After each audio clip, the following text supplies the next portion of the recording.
of our costume shop. We're pretty big as far as costume shops go. There's usually, on a full season, there's about 30 of us working. Obviously, this year is a little bit different. Our summer season and our fall season have both been canceled. So rather than work on shows that are going up on stage, we are finding a lot of other things to do to keep ourselves busy and keep ourselves working. We have a show that it was a new build, and so we're still working on that. Hopefully next year we can actually put that on stage if circumstances allow. And we have another project that I've been working heavily on that I can't disclose at this moment, but next week there will be a press release about it. So definitely I can put our website in the chat and you can follow and see some exciting costume news. And let's see, we usually, in terms of like renting versus building, like I said, we're building a new show right now, Cozy Fan Tutti, that will be hopefully next year. We'll see how things go. But in general, these days we build about one show per year. And our season is 8 shows, or has been. Who knows what the future will bring. But so we have 8 shows per season. One of those shows is a new build, and that means the rest we either have built in previous years or we rent them for other companies. And that's becoming increasingly more common, and increasingly, I think the opera community is kind of getting smaller in terms of our interactions, and we rent from other people and we kind of exchange complete shows as instead of building a show from scratch, because it's such a money saving thing to do. I would like to point out, if you don't mind, even the shows that we do rent, we do end up building a lot of individual costumes because we have performers at all ends of the size spectrum. And so whether or not any given show that we rent has the range that we need for our performers means that we do end up making a lot of new things, even for existing shows. So. Yeah, absolutely. And that's like one of the first things, like if not the first thing that we do, is when we get a show in, or even if it's a show we've done in previous years, like we'll measure every single costume and compare those measurements against who our current cast is, and then figure out what we need to build into. And then we'll need to buy fabric for those costumes if there wasn't extra left over. And that's my job. And it's always a challenge because sometimes a show has been we built them to last like 30 years. Like the construction is incredible, like really, really durable construction.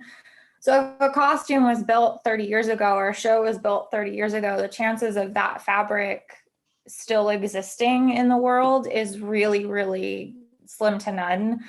So that's always kind of like it's like a detective search. And sometimes we actually recently, a lot of the times we've been able to have fabric digitally woven, or like woven on a digital loom to copy fabric that we had 30 years ago.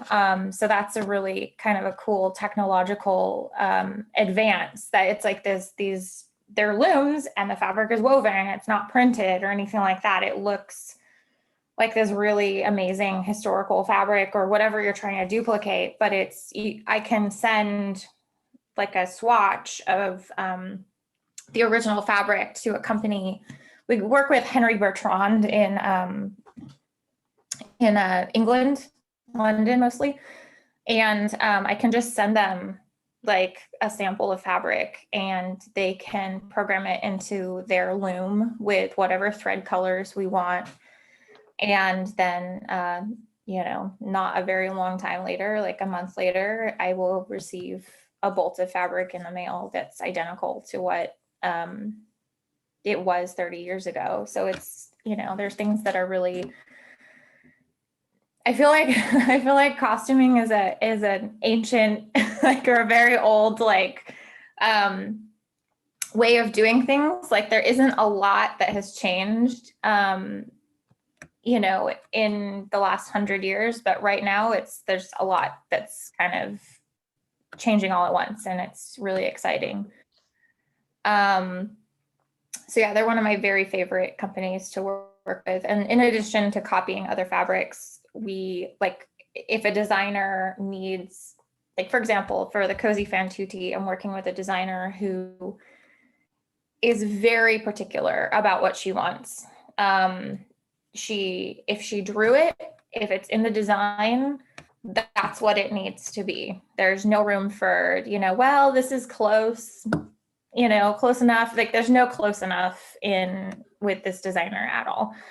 So if she wants a particular stripe on a particular fabric in particular colors, it has to be that. And the likelihood of that fabric being found in the world somewhere is very, very, very slim. So I actually just sent out color swatches to the same company with the digital loom, so that they can make this striped fabric for a dress for me. So it helps a lot. It actually, I think, like, it winds up being a little more expensive to have these fabrics woven, but I think in the hours that it saves me trying to hunt down something, I think it makes up for it, cost-wise too. So that's, like, one of my favorite little things. Actually, Emma, can you talk about, speaking, while we're on the topic of technology in costumes and in things like that, can you talk a little bit about your 3D printing adventures? Sure. So I am obviously a costumer. I obviously sew, but I also do a lot of other hobbies. And so one of the things that we've gotten recently is a 3D printer. And so we've been experimenting with ways to use that in productive ways for the shop and also just for fun. One of the things that the shop has been working on is this massive mask donation project. We've been making pleated masks and donating them first to hospitals and nursing homes and homeless shelters in the area, but we've also sent them to the Navajo Nation. And one of the things that I've been able to do was I found a 3D printed bias folder to do all of the ties for all of these masks. And because I've got a printer in my basement, I was able to print one that can do 4 folders at the same time. And if I realized I'd been asked this, I would have, you know, had one to show you. But basically just making it more efficient to produce these masks by using quick available technology to make new things, make new tools, to make it easier. Is that kind of what you were looking for, Galen? Or yeah, definitely. Thank you. Yeah, we did this mask project. It started as in March. I think literally we had the end of day Monday. We found out that we couldn't come into work the next day because it was there was going to be a mandatory lockdown. And so we kind of quickly figure out how to keep everyone working in their homes. And so we kind of created this mask system, as I think a lot of companies and organizations did during that time. But we would have, like, we had a system where someone would be cutting, someone would be preparing the ties, someone, you know, and then we'd deliver these little packets to our costume shop members around the area. And then they'd spend the week making their masks, and then we'd pick them all up and donate them. And that happened like over and over and over again until July, when we could actually go back into the costume shop and start working on other things. So, but yeah, it was a great, we had to figure out how to make it work. So, And yeah. we made well over 10,000 masks for donation. Yes, well over at this point, well over. Yeah. Yes, Emma, how many did you make? 1,000. Yeah, I made 1,050 masks for this project. But yeah. Yeah. Yeah, and there are a lot more. Yeah, please go. We have a question about the costumes. We have a couple. How do you make the costumes last so long? And how do they build the costume to make it possible to adjust the size for a new performer? Okay, so that's definitely two questions with two parts. Yes. The first part is, first of all, we use really high quality materials. I never intended to work in theater costuming. I did it when I was in high school, so that was my basis for comparison.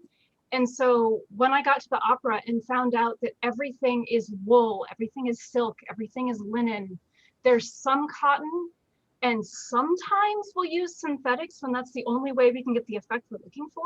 But otherwise, it is real amazing materials. And then the garments are constructed from the inside out for real. These aren't costumes, they are layered garments. When we make uniforms, because again, I'm in menswear, so we make a lot of uniforms. The coats are built like suit coats are supposed to be built. There are tailors working by hand, not sewing machine, putting these things together. Just the quality of materials and the craftsmanship goes a really long way for garment longevity. Also, we build with alteration in mind. So not everything is finished as solidly as you might think. You know, the bottom hem of something might be done by hand with very large stitches, so it's easy to take apart, to get to the inside, to change it. When I'm cutting something, a men's garment, say a doublet, because we did Romeo and Juliet last year, the center front seam gets an extra 2 inches. The side seams each get 1.5 inches. The back seam gets 1.5 inches. The back seam of the sleeve gets 1.5 inches. The front seam doesn't tend to get altered, so it just gets 1/2 inch. We build a lot of flexibility into them so that they can be altered. And we do alter them. We take things apart completely sometimes and redraw the pattern and then put them back together. But mostly it's over time, the opera has figured out that these are the limitations for alterations for these garments, and this is how we can make them fit the most people.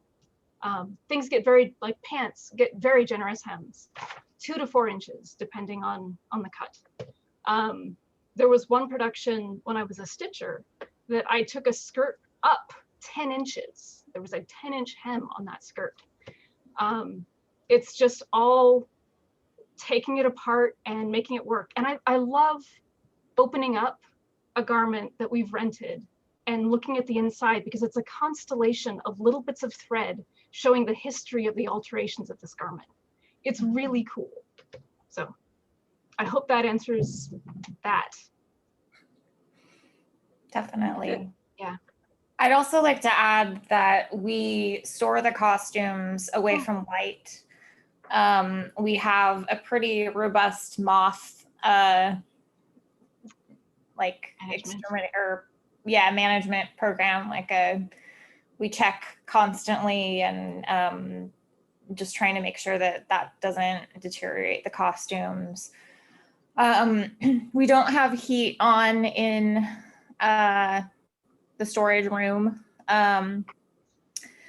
We just as climate controlled as possible, which in San Francisco is not too difficult. It's pretty temperate here. Away from light and all that stuff, just to kind of really add to the longevity of the garments. And things will get dust covers, like garment racks will be covered with muslin to just help keep things clean, because you probably know that cleaning is one of the hardest things you can do to a garment, getting that and wearing. But yeah, just keeping things as clean as possible as much as we can. And when you can't keep them clean, what do you do? How do you clean them? It varies by the garment. Some stuff gets machine washed, like all of the linen shirts that we make go in the washer. Some stuff gets dry cleaned. Some things get spot cleaned just as needed. It just depends. And that's one of my jobs is to document exactly how every piece in a show should be cleaned. And the things like pre-washing what will be washed, pre-washing fabric before it gets to be a garment, if it's going to be a machine washable thing. And then if it's not, then making very strict lists for people, because it won't always be one person. It probably won't be me like washing things or being there to supervise that. So it has to be documented really well. And still there are mistakes. Still we've had things come through the wash that shouldn't have been, and we've had to rush to get something new built and put on stage. Or if something has distressing, like we do a lot with blood and dirt and things like that, and if it gets washed, we have to start all over. But generally on stage every night, anything washable gets washed after every show. And then dry clean we do after the run of the show and before it gets put away or sent back to the home company. I'm guessing from what you say, then when you rent costumes, they come with documentation about care. They should. They don't. And do they come with other documentation too? Usually there's like a list of like a packing list.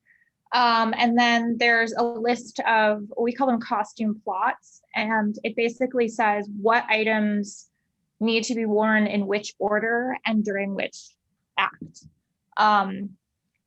And it basically helps me when I'm doing the costume fitting, and it helps the wardrobe department to put, just to know which things go on at which time. Like, oh, this shirt goes on before this vest, and then this other thing goes on. And we have a lot of, it's theater after all, so we have a lot of costume changes, and we have things happen and they go on. So it needs to be all as documented as possible. And it doesn't always, we don't always get that paperwork. So sometimes we have to figure it out or make some phone calls and look at pictures and, put together the puzzle. Okay. Care seems to be of interest to people. There's a couple of questions. One person wanted to know if you used vodka to help take care of the costumes. And then somebody asked if our actors required to use certain products, i.e. deodorant, to avoid damage to costumes. And then you may have already answered this. How often does a costume get cleaned when it's in use? Okay, so I've definitely used vodka on my own stuff. It's a trick that works. But to be honest, most of what happens to the costumes during a performance run is entirely out of my hands. It's handled by wardrobe. And I will say that wardrobe does use vodka to combat odors. Yes. Yeah. So I don't really know what all products they use or when or why or how. But I can tell you that things like deodorant, I don't know if we've specified that, but we do have sweat pads that we will sew into the armpits of garments that are removable and easily launderable. And so we will build in guards to help maintain garments. Or sometimes if we know that a particular performer sweats a lot, we'll make multiple garments so that they won't deteriorate as quickly from as much laundering as they're going to need. So we may make 2 or 3 identical shirts for the run of a show, just because we know that this person is going to need it washed a lot, or it may not even last one act to the next. And they have, men in particular have a lot of, we can always put a t-shirt, and we always do generally put a t-shirt underneath any costume, so that helps. And depending on who they are, like usually at the point in their career they're at to be at the San Francisco Opera, they know what works for them and what doesn't. And oftentimes they'll come into the fitting and say, I'm going to need a shirt a new t-shirt every act or a new shirt every act. Like I sweat a lot, that's just the way it is. And that's actually really helpful for us to know if we haven't worked with them before. Yeah, and they're not new to this. They know their bodies, they know their reactions to performance. And so that's really useful for us, because also they have no ego wrapped up in it. There's no shame. So they'll tell us when there's stuff we need to know. And that also kind of wraps around to the, like Emma saying, that we do use real wool, and these costumes are constructed like real garments. So they're hot and they're under stage lights and they're moving around. So there's really no, like, we expect everyone to be a sweaty mess after they're on stage. It's just part of it. Even just after a fitting, I mean, it's a lot of bright lights and a lot of layers, and yeah. There was a question about what the vodka gets used for. Body odor is caused by bacteria, and vodka kills the bacteria, but then evaporates quickly and cleanly and doesn't leave any residue behind. So basically it's just a available source of alcohol to kill off the bacteria. And it doesn't leave a vodka odor once it's doesn't leave dry. And that's another thing, is that sometimes performers are sensitive to scents. So we have to make sure we use fragrance-free detergents when doing their stuff, things like that. So we do keep an eye on that sort of thing. And that's actually true about not just the detergents that we launder in, but that's also true about us in terms of wearing perfume or anything like that. We're generally discouraged for around artists not to wear any scent behind, because it could really affect their, if they have an allergic reaction, it could affect their vocal cords. And in opera, that's a really big deal. So we're pretty much scent free at all of our rehearsals, all of our fittings, everything like that. Is your department responsible for other non-fabric things, headpieces, and all of that kind of part of the costume? Absolutely. We have a craft artisan who is responsible for jewelry. She's actually doing footwear as well now. And she'll do helmets and armor and belts, anything leather or metal, like that's her department. And then we have a milliner who does our hats. And do you have somebody who does wigs too? We have a wig person, but she's not under the costume shop canopy, but she's adjacent to the costume shop. And we have a wig and makeup department, actually. So they're at the Opera House, and they do all of that. And how big is the costume shop itself, and what kind of background do a lot of the people have?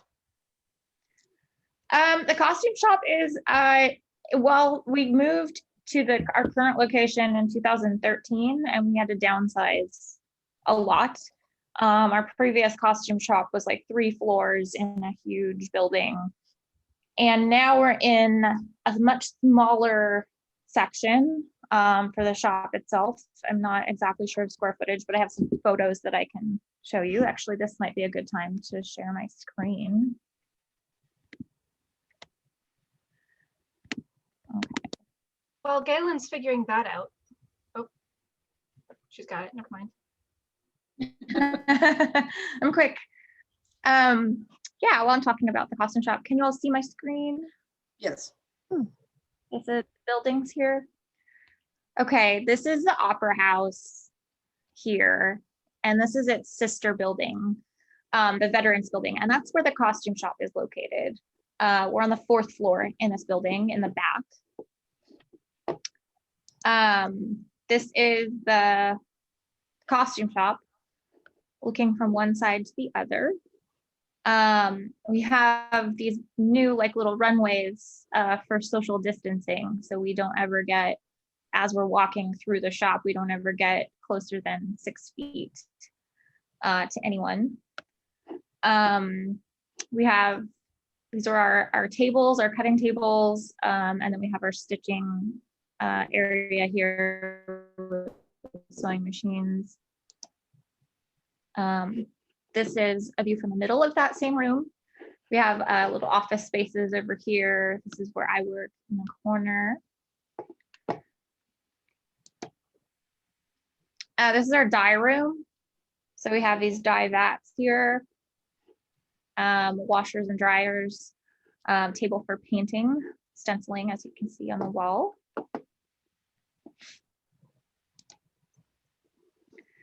So we have, that was upstairs on the 4th floor, and this is our storage in the basement. And we have this space, and then we also have a warehouse space outside of the city that we keep complete shows that we're not using. This is more like our stock of shirts and our stock of shoes and things that we can grab bits and pieces of to filter into a show, but it's not complete. They're not complete shows. It's one of our 18th century shoe areas.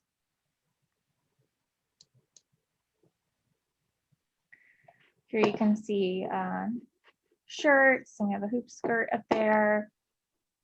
These are some of our dress forms that wouldn't fit upstairs for the time being, so they're just hanging out downstairs. This is one of our fabric walls. Like Emma was saying, we don't have any synthetics really. These are all silk for the most part. A little farther down, we have a little bit of cotton. But yeah, these are silk shears, and we have solid silks and all kinds of, just, this is our stock fabric that we grab if we need a little bit of something. But in general, if I usually need a lot more yardage than I can find on this wall. So I'm usually buying something new.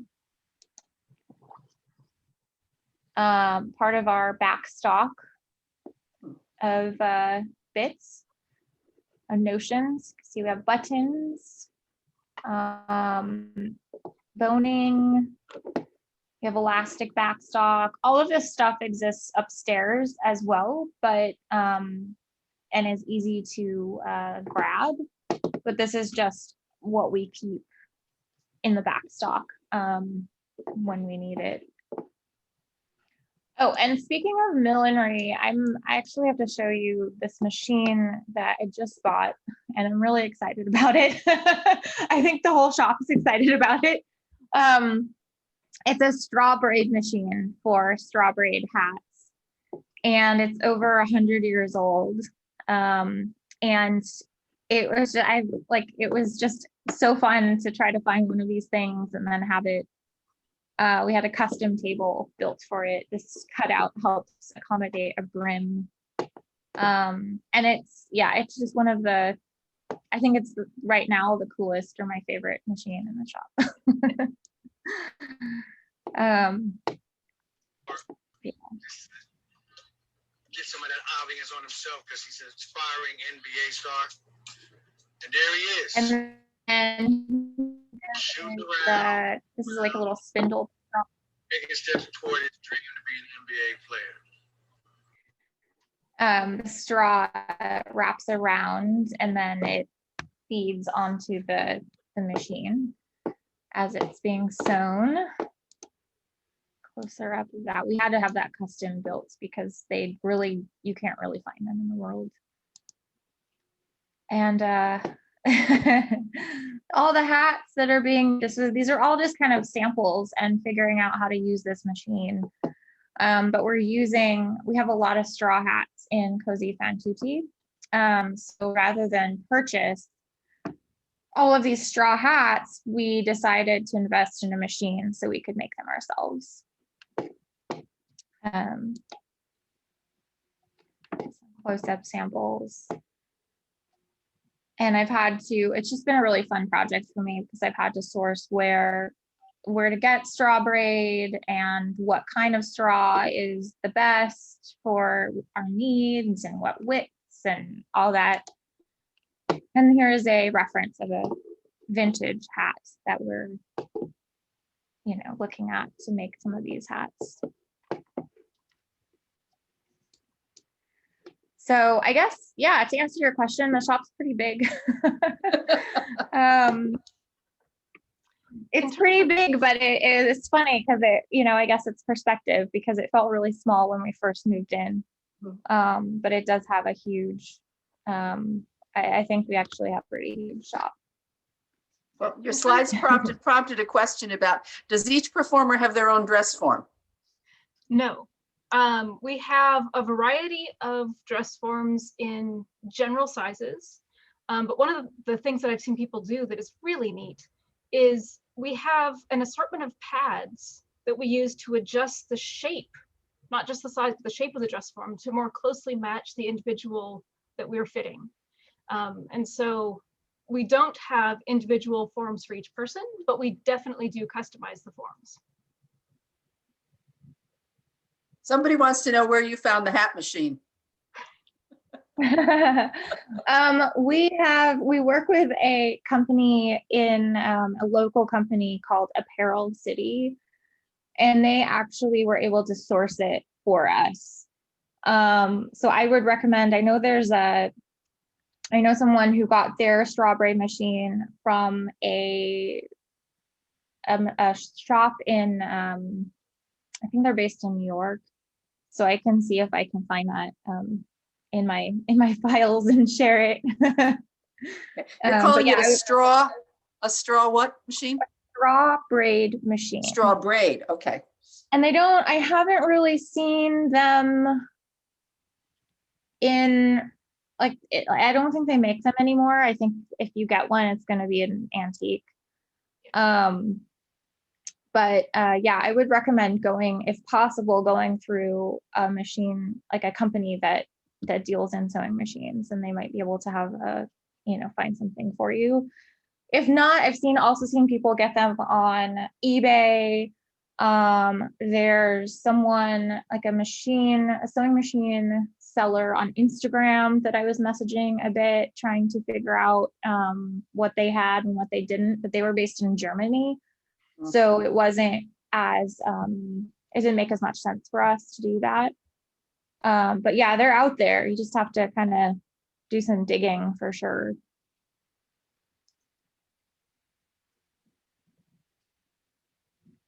All right. Oh, did we talk about the backgrounds of people in the department? Okay. No. Not yet. Yeah. Okay. So Galen and I were talking about this just the other day, how there is no one path to the opera. We come from a really diverse set of backgrounds. I have a master's degree in costume and textile history. My plan was to work in museums. I never meant to do this. One of the other cutters has a background in fine arts. The stitchers may or may not have any academic background. They may be, just like one of our newer ones. Her mom is a seamstress. It's just what she's always done. So the backgrounds are really varied. Some of us have formal training in theater. Some of us have formal training in art. Some of us have no formal training at all. So it's actually pretty diverse. And yeah. Yeah, I think our craft artisan has a graphic design background. It's just, it just kind of depends on, I think hobbies drive a lot as well. Like if someone may have been in a different field entirely, but knew how to, do something that we needed and found themselves in the shop. That was actually my entrance to the shop. I was a hobbyist. I can sew. A friend of mine was at the time a draper, and they had more work to get done than could be done in the time they had. So I said, hey, I can sew buttons. Sure. And so I came in, and for 2 weeks, I sewed buttons and labels. I turned on the sewing machine for the first time 20 minutes before the end of my last day of those 2 weeks. But that was what got me in the door, was just being able to fill in for a little while, doing something very basic. And from there, they gave me, you know, occasional other jobs with a little more to do, and found out what I was capable of. And I've learned so much. Every day I'm at the opera, I learn something new. One of our stitchers actually worked in a literal sweatshop quite some time ago, but she has techniques that I've never seen anybody else do, and they're great. They're fast, they're efficient. She's really great. So there's so much to learn from each other, as well as just, you know, formal training. Yeah, definitely. And I didn't, I had a bit of a non-traditional start myself. I started before completing college, and I started as a stock assistant when I was like 19 years old. And I put stuff away, and I organized shoes and labeled things, and didn't really, but I fell in love with the environment of costuming, and with the theater, and with everything. I had grown up sewing with my mom, and I had gone to school for theater, but I thought that I wanted to be on stage. And being in the costume environment was just so amazing. Like, I loved being a part of this like bigger thing. And so I actually went back to school to complete my degree in costuming, so that I could continue working at the opera. So I had, a little backwards journey. When you share costumes with other opera companies, is there a like a consortium of a group of you that work together, or can it be any opera company, any place in the world? It can be any opera, any place in the world, if they're offering their costumes to be rented. I think just in general, opera companies have realized the need to work together to continue this art form. So there is a lot more communication, but if there's an opera company, I mean, in general, I think there is just communication between opera companies like crazy now, and especially, which is really cool, especially amongst costume shops, because as the world evolves and changes, like keeping up and staying relevant, and also staying in communication about best practices has been really, really valuable. But yeah, it could be from anywhere. We rent costumes from Lithuania. We rent costumes from, where else have we rented costumes from? Just all over the world, really. And we rent to opera houses all over the world as well. Yeah, it's quite a process packing an entire show of costumes to be sent internationally. It's definitely, it definitely has to be freight. Definitely not something you can send to the post office or UPS or anything like that. Yeah. Sometimes, depending on what they are, like we've actually had costumes come by, like from, I think Romeo and Juliet, actually, it was, we rented the show, and it turns out the designer originally had done it for Italy, for like an opera house in Italy, and I can't remember which one, but she had some costumes that were in Milan, and some costumes were in Genoa, and some costumes were in Monte Carlo for the same show. So we kind of had to piece together everything and hope that everything came on time, and some of it was sent in a shipping container across the ocean, and so we were waiting for things to get in, and it was just a whole thing. I wouldn't recommend that again. Now, when you do, if it's an original production for San Francisco Opera, how far ahead do you have to start on the costumes? How long does it take? And could you kind of go us through maybe the stages you go through in creating a production? Sure. The first step is meeting with the designer, or the first step is a design presentation, actually, which is something that I go to. And it's the costume designer, the lighting designer, the set designer, the director. They'll all get together and then they'll present the show to us. And it's usually like the people in the company that need to start working on things. So wigs, me, the set crew, construction crew. And so then we get to see designs for the first time and, figure out, oh, okay, this is set in the 30s and it's this color palette and this is where it's set. Just to kind of start getting, for me, I start getting my mind wrapped around where I'm going to need to get fabrics, what silhouettes I'm going to need to have in my mind.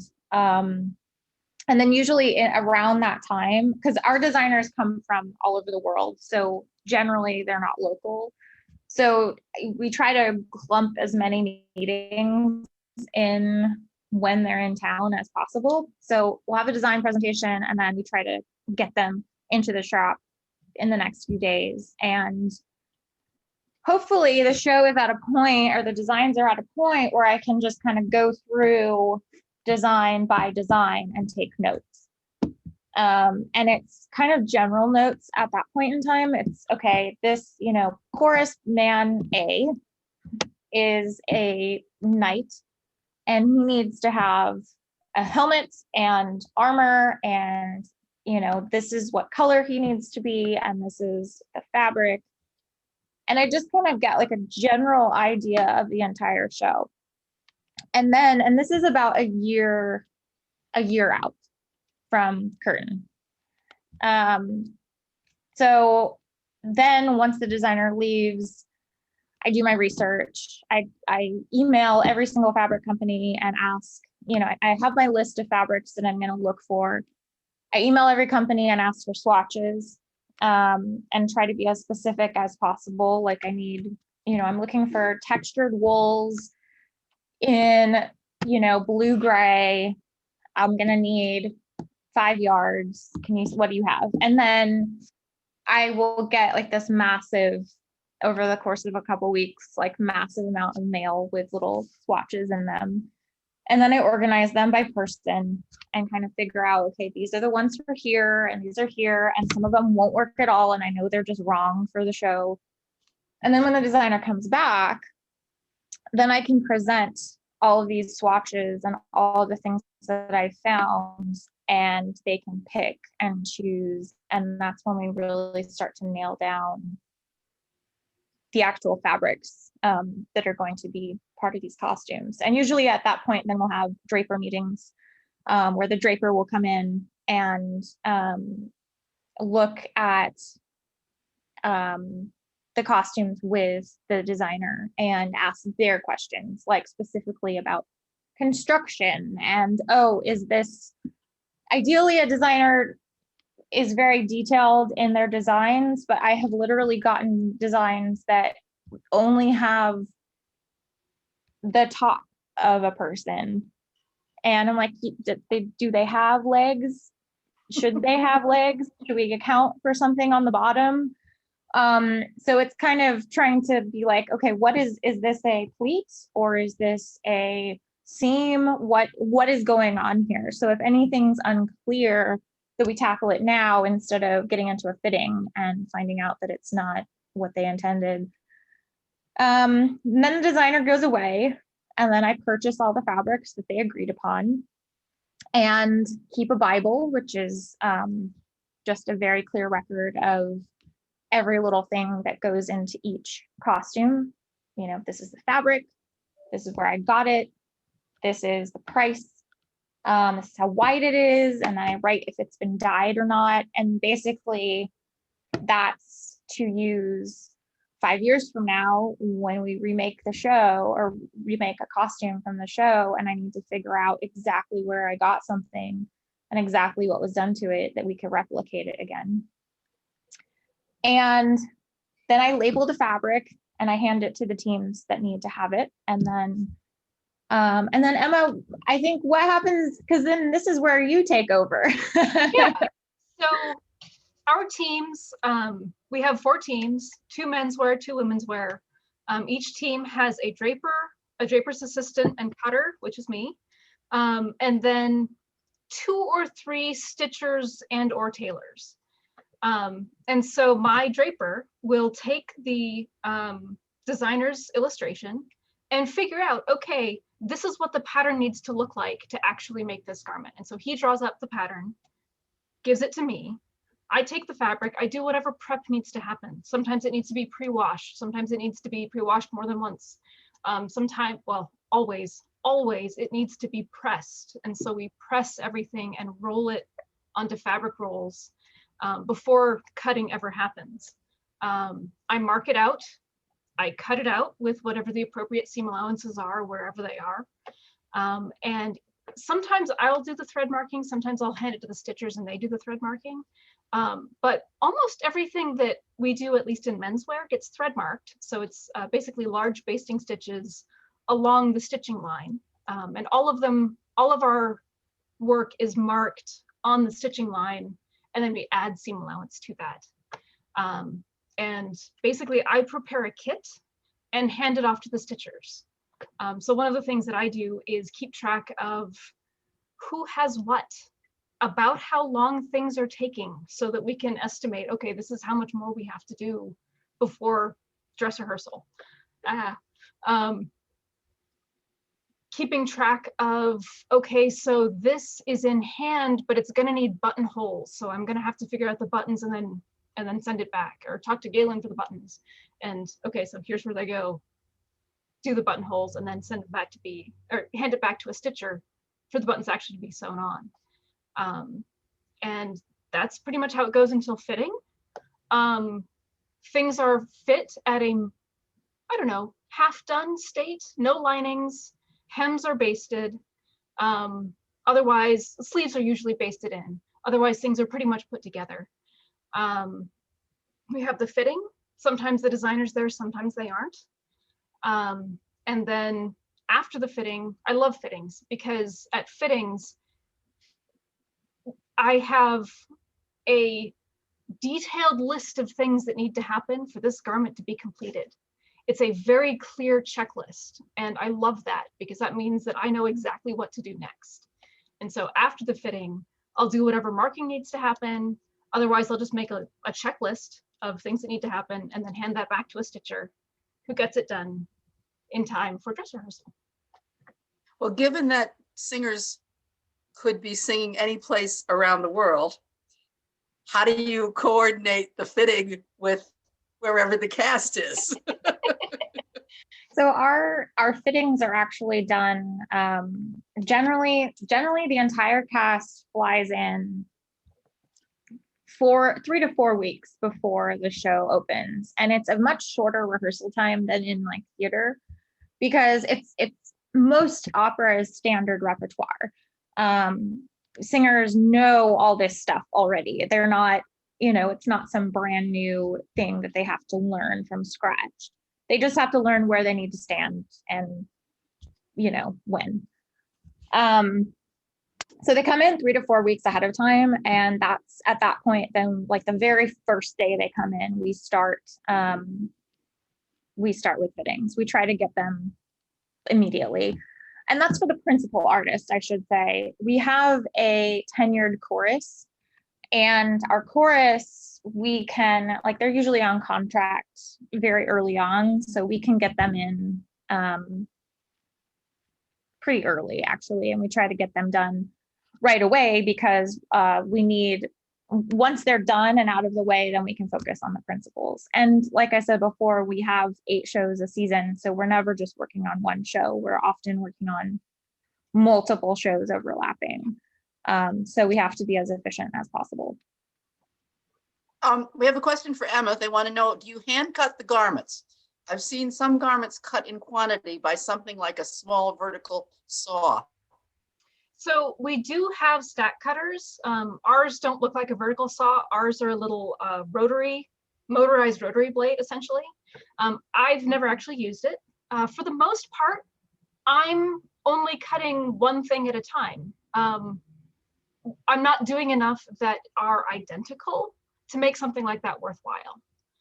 So I do hand cut with scissors or with a rotary blade, depending on factors. I mean, what is the fabric?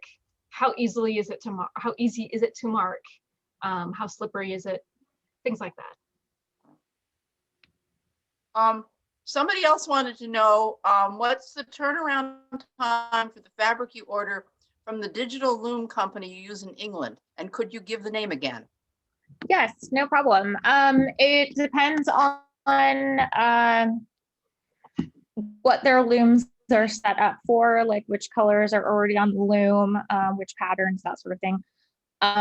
If the pattern needs editing or anything like that. But I would say generally it's 4 to 6 weeks from the time when they start, or when they have all the information from me and we've agreed this is what it's going to be. Okay, go. About 6 weeks later, I'll get something in the mail. And the name is Henry Bertrand. I can type it actually. Is there anything, we're hitting 3 o'clock, so I was going to unmute people if they wanted to ask questions. But before I do that, is there anything you two wanted to talk about that we didn't cover? We leave anything out?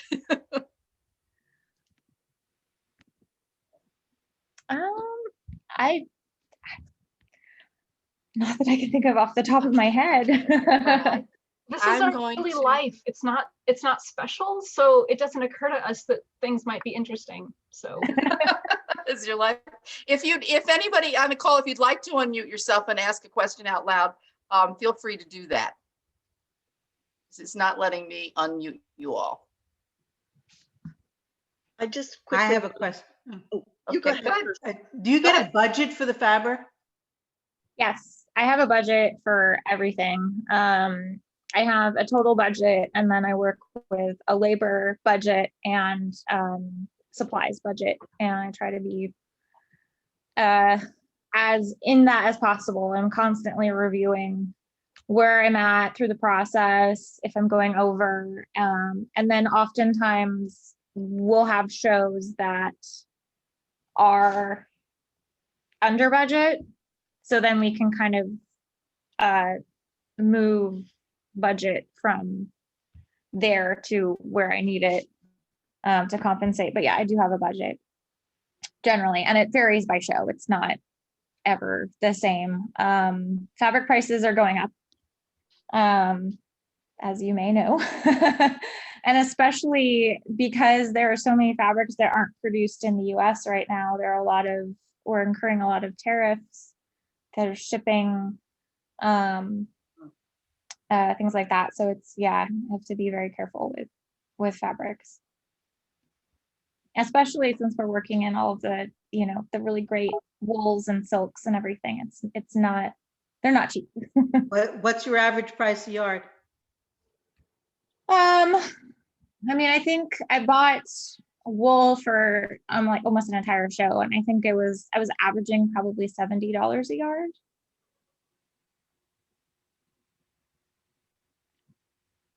Pam, you had a question? Pam Khan? Pam? Oh, she's not hearing me. Anybody else? For some reason she's not. I know she had a question. Okay. I've got much noise in the background. Thank you. Go ahead. No, not working. Let's see if I can unmute her. No, I'm sorry. There was too much noise in the background and you guys were freezing on me. So I was trying to ask almost a similar question is, do you have any idea how much the costumes are as a percent of the entire expenditures of the show? So in other words, how important for revenue is your component of the show? If you knew. I'm not sure that I do know. I know, like, our expenditures are definitely less than the sets. That tends to be if they're building from scratch, that tends to be a much more expensive endeavor. But I'm not exactly sure as a percentage. I wish I could answer your question. Anybody else? Okay, well, Oh, go ahead. what would be, what was the hardest show you ever did? And what was the easiest show you ever did? Those are perhaps silly questions, but. Yeah, not at all. Emma, do you have? Sure. So I have the disadvantage of only having been in this position for 2 seasons, one of which is this year, which was canceled. So my experience is relatively limited. I'm not going to actually name the hardest show we ever did because I'm not going to. The costumes had been rented to a lot of different companies, most of which didn't have anything like our manpower or our budget. So the alterations that had been done to these were extremely questionable. So there was quite a bit of trim that I had to remove and then place better. They used Velcro as trim, like the fuzzy side. There were issues with this particular show, and so it was just unexpectedly challenging to bring it into line with what we wanted to produce. Also, when buying new fabric for the chorus men especially that didn't fit the existing costumes, the designer chose cotton velvet in blue, cotton velvet in red, and cotton velvet in brown. And that was it. And so we had to trim everything enough to make them look different with really the same fabric in 3 colors. And so it was a challenge. The converse side of that was a production that we just purchased. We purchased the whole thing. There were enough costumes for the most part. And a lot, like most of the chorus were bandits the entire time. And so we didn't really have to worry about getting things exactly right because it was all going to go into the dye room to be distressed anyway. So it was a very large show. It was our entire chorus plus the auxiliary chorus plus a bunch of extras like props people who needed to carry stuff on and off stage and stage hands who needed to rappel down a wall. So we had to costume a bunch of people, but it wasn't very stressful. It was easy. I actually have to agree with you. The show that Emma is talking about was also my most challenging show. It's the one that came from 3 different places in Italy and Monte Carlo. And one part of my job that I haven't really touched on is that I travel with shows. So if we have a show that goes out for a rental, I travel with it to make sure that nothing's cut when it's being altered. And, I attend fittings, I attend rehearsals. I just kind of make sure that the vision of the show is accurate as much as possible. And then, I'm also like kind of safekeeping our costumes. And then when we do new shows, oftentimes I will travel to go either see the show at another company, so I have an idea of what it's going to be and how it's supposed to look. Or in this case, I went and met the designer in Milan, and we went through every costume and tried to figure out what was working, what wasn't working. And I think that was particularly hard because I flew in one night. The next day I had to be at work. I was hungover. The designer, not hungover. What is it called when you, no, is that hungover? Jet lag. I was not hungover. I was jet lagged. Am I jet lagged right now? And So when I got to work in the morning, everybody was on, European time except for me. The designer was German. We were in Italy. We were like, there was someone speaking French. Like everyone was talking all these different languages. I was exhausted and I was trying to like focus on, which shoes we needed to rent for which costumes. And they had costumes. We were calling Genoa and trying to figure out what costumes they had. And we were calling Monte Carlo and trying to figure out which costumes they had. And then, and that was like 6 months before the show, even, it wasn't even in our shop yet. So then I went back, and then, like Emma was saying, trying to deal with, I think one of the biggest challenges, and I've only had this happen for 2 shows, is working with a designer whose vision you just cannot grasp. My job is like, I do a lot of things, but one of my roles is like, I'm a design assistant. So I stand in for the designer in their absence, and I try to understand why they're doing certain things so that I can do those things on their behalf. And there have just been 2 instances where I just have not been able to understand the design concept, and I kind of have to put aside everything that my gut is telling me and do what they want me to do, because it's a very fine balance between putting something on stage that is beautiful and that looks good and that you feel good about, and then putting something on stage that the designer wants. So that was a challenge. That was a huge challenge. But I think my favorite show I've done, or like the easiest that I've done, is we had a production of Rusalka that I just enjoyed working on it from start to finish, because it was very fantastical and there were prosthetic limbs, and it was like the costumes were so lush and beautiful and the fabrics were so lush and beautiful that it was just a pleasure seeing my work, or seeing my contribution just kind of happen and be such a beautiful success. It was really, really exciting. So I didn't get to work on Rusalka. It was not one of the shows that my team worked on. But that particular production of it, watching it, I finally understand why people enjoy opera. Like, it was kind of my breakthrough moment. That show was really special.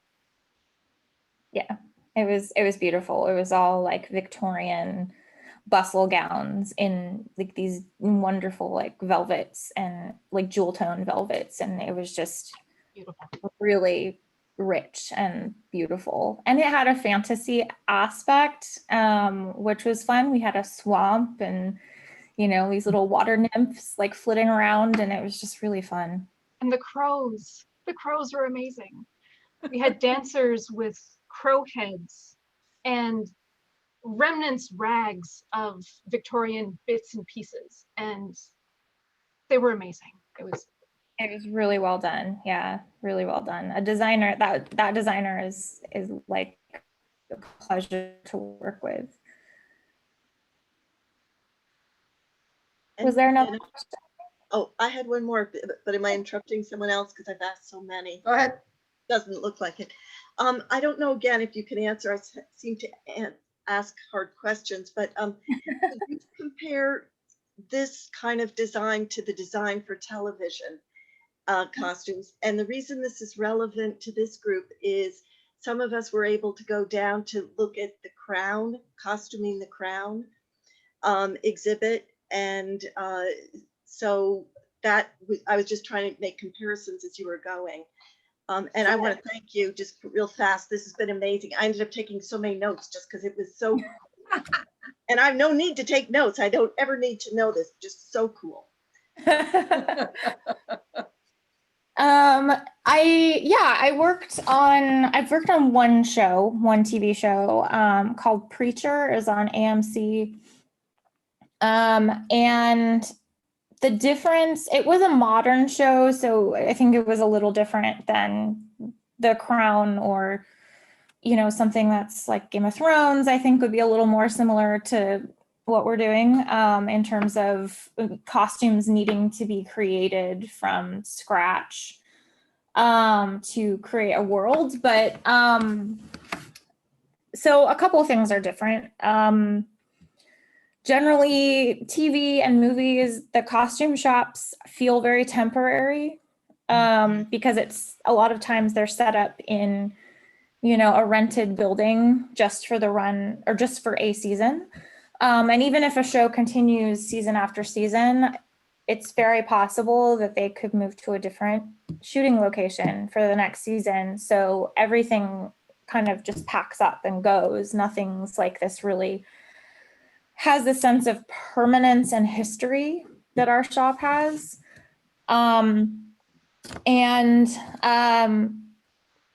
It's the pace is much, much faster. Whereas we have a year to plan something. In TV, it's very, very quick. The show I worked on had a 2-week turnaround. So we would find out what the next episode was going to be about. And then in 2 weeks, we had to source everything. It was like, oh, we're going to be at a monastery and we need to have monk costumes and, you know, we need to have 50 of them, you know, and then the next day is just calls and figuring out, like, do we rent them? Do we buy them? How do we get these? Do we need to have them made?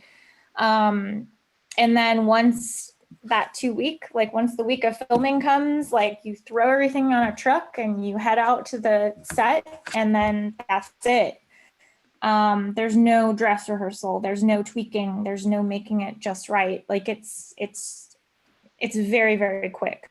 And I would say it's actually I guess it would depend on the show and the team, but I think we're actually our costumes are a lot more real. They're a lot more constructed. They're not meant to be something that's just worn for an episode and then that's it. We have no ability to edit anything out. We have no ability to adjust a camera angle. It's all on display, so it has to be top to bottom. It has to be just right. Whereas in film, you may only see this part. So if the hem's uneven, doesn't, you know, it's not something that's that important. So yeah, it's a completely different beast, actually. Does that answer your question? Okay. I've done opera, I've done community theater. So you're talking about, 4 performances. I've done, just about every genre. And musical theater is a lot of fun and doing costumes that way. But then you'll always get the most unexpected things. Like one show I did, a lot of the cast did not like the director. And the night before dress rehearsal, they quit. We're talking the main characters. And the one person that took a role, it was Carousel, and they had all these sailors. And this guy had a 54-inch chest. I had to come up with a matching costume for the next day for this guy. And, I did it. And it was like, oh yeah, that's those moments when you really have to pull it out of your rear end, makes it also exciting. And distressing costumes, I was going to ask you some of the different ways, because in 40 years of doing this, distressing costumes, we've done everything from putting costumes on a parking lot and driving cars over them. It works really well, but you're just making me so homesick for the theater. It's like, oh my goodness, it's such a wonderful creative life. Crazy and not a lot of sleep. And just before a show, there's no sleep or proper eating. None of that. Yeah, it's a magical. It's It pretty is magical. It is. Actually, Um, Colleen, there's you prompted another question. Have you ever had anything really distressing happen, Gail, into a costume during a performance that you've had to, Oh. crisis? Oh, yeah. yeah, I mean, definitely there have been, I've had, costumes blow out in ways that were not on a seam. So we would have to rebuild the pants or the dress or whatever it was, the night of, or the night before. So yeah, that's definitely happened. I had, I'm trying to think of what it was. I think it was in the ring cycle. One of the giants had like this padding to make him look like a giant. And for some reason it got put in the wash and it totally distorted the whole thing. Oh, And so we had to really, really quickly kind of make a whole new thing and a new shirt, everything. It was just not, it was a mess. So yeah, it definitely happens. In terms of like actually aging the costumes and distressing the costumes, I think for like, I don't think we're allowed to run over them. But although it's very community theater when it can be worn 4 times. Yeah, totally. Do it. It totally works. But when I in opera, I did that one that takes place in Scotland, and it's really very dark, and had to make. Lucia? No, it starts with L. Whatever. Oh, Lucia de Lammermoor. Yeah, that's the one. Mhm. And we were, made these beautiful pleated, kilted skirts, and then took black paint to them. It was like, my work is so beautiful. Then, Yeah, you can't really be too attached to it, and if it's gonna get messed up. Yeah, totally. But we have a very skilled dyer painter who I think has actually been working at the opera since longer than I've been alive. And seriously.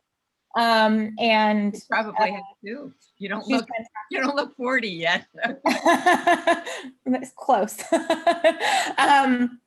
But yeah, she's really, really skilled at just creating blood, and there's surprisingly a lot of blood in opera.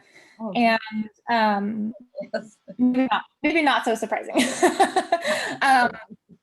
But everything has to look very lived in. Everything looks like, if it's a brand new show, especially like we did a Figaro last year, that the servants, once they were finished, all looked very crisp and new, and they were working at this, this mansion, like they're workers. They're not supposed to have these brand new pretty linen costumes, so they had to all go through distressing and things like bagging out the pockets and making them look like they've been holding things for years. All these little details kind of really make a difference, and especially underneath the stage lights, everything, like sometimes she will paint into something like crazy, and then it gets on stage and it doesn't look, you can't see it at all. And in person, like right up close, it's like dirty, but you have to exaggerate everything depending on the lighting. When I needed to choose fabrics or anything like that, I'd put the fabric on the other side of the room and take off my glasses because I'm nearsighted, and they're going like, oh, I can still see it. That'll work. A good technique. Does the San Francisco Opera Company do any